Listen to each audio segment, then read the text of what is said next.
بسم اللہ الرحمن الرحیم۔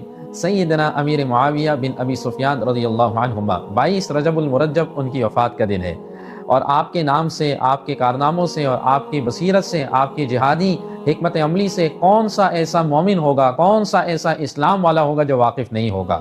حضرت امیر معاویہ رضی اللہ عنہ پر بہت زیادہ الزامات لگائے جاتے ہیں۔ یاد رکھیے، وہ فضیلت جو اللہ نے تمام صحابہ کے لیے قرآن مجید میں لکھ دی ہے، اس میں ادنے سے ادنا درجے کا صحابی اور اعلیٰ سے اعلیٰ درجے کا صحابی، وہ سارے کے سارے اس فضیلت کے اندر شامل ہیں۔ اور پھر حضرت امیر معاویہ رضی اللہ عنہ کہ اللہ نے ان کو مختلف قسم کے ایسے اعزازات دیے، ایسی خصوصیات دی جو بہت کم صحابہ کو ملی۔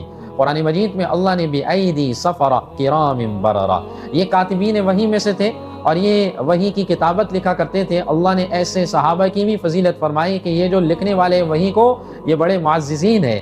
اور جناب رسول کریم صلی اللہ علیہ وسلم نے ترمذی شریف کی روایت میں حضور کریم علیہ السلام نے ایک دن فرمایا، اللہم اجعلہ ہادیا مہدیا واہد بہ، اے اللہ امیر معاویہ کو ہدایت دوسروں کے لیے رہنما بنا اور ہدایت یافتہ بنا، اور اے اللہ انہی کے ذریعے ہدایت کو پھیلا۔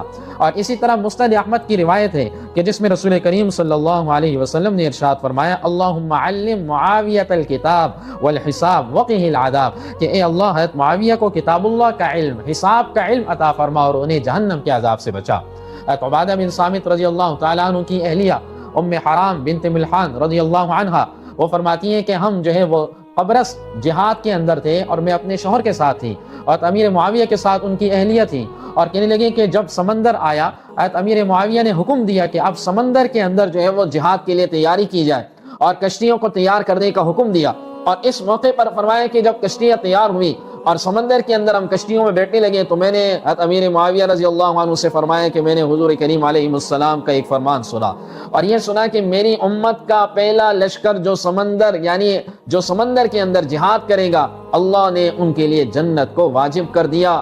اور پھر اسی طرح فرمایا کہ میری امت کا یہ لشکر جنتی ہے۔ تو فرماتی ہے کہ میں نے حضور علیہ السلام سے فرمایا کہ آپ دعا کیجئے کہ میں بھی اس لشکر کا حصہ بن جاؤں۔ آپ نے فرمایا میں نے آپ کے لیے دعا کی اور فرمایا کہ میں اس لشکر کا حصہ ہوں۔ حضور علیہ السلام نے یہ فضیلت فرمائی تھی۔ اور پھر اس کے بعد فرمایا جو میری امت کا لشکر قیصر مدینہ پر چڑھائی کرے گا ان کے لیے بھی جنت واجب۔ تو میں نے فرمایا کیا میں ان میں شامل ہوں گی؟ تو آپ نے فرمایا نہیں، تم ان میں شامل نہیں ہوگی۔ اس سے بھی یہ بات معلوم ہوتی ہے کہ امیر معاویہ رضی اللہ عنہ، اللہ کے نبی صلی اللہ علیہ وسلم نے ان کے لیے جنت کی بشارت دی۔ اسی لیے یہ بات ذہن میں رہے کہ ایک تو قرآن مجید کی یہ آیت اور دوسری یہ دو احادیث، ترمذی شریف کی حدیث، مسند احمد کی حدیث اور ام حرام رضی اللہ عنہا کی حدیث، اس سے یہ بات معلوم ہوتی ہے کہ امیر معاویہ رضی اللہ عنہ یہ جنتی صحابی ہے، اور لاکھوں مربع میل پر ان کے دور خلافت کے اندر مسلمانوں کا جو ہے وہ یہ لشکر اور مسلمانوں کی جو ہے وہ حکومت کا یہ عریض اور یہ وسیع جو ہے وہ رقبہ زمین کے اندر یہ پھیلتا گیا۔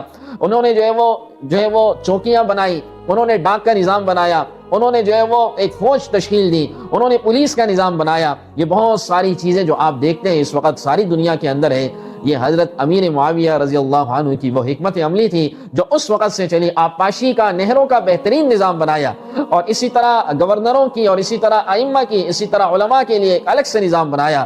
یہ بہترین مدبر تھے، بہترین سیاست جو ہے وہ اللہ نے ان کو عطا فرمائی، بہترین قسم کی جو ہے وہ حکمت عملی اور بہترین خلیفہ تھے۔ رسول کریم علیہ السلام نے بارہا ان کو جو ہے وہ جنت کی بشارت دی، اور قرآن مجید کے اندر جن صحابہ کے لیے رضی اللہ عنہم ورضوا عنہ یہ اللہ نے جو یہ ٹائٹل دیا وہ اس ٹائٹل کے بھی حقدار تھے۔ اللہ کریم ان کی قبر پر کروڑوں رحمتیں نازل فرمائے، اور اللہ کریم ان کا نام تا قیامت تک اسی طرح چمکاتا رہے۔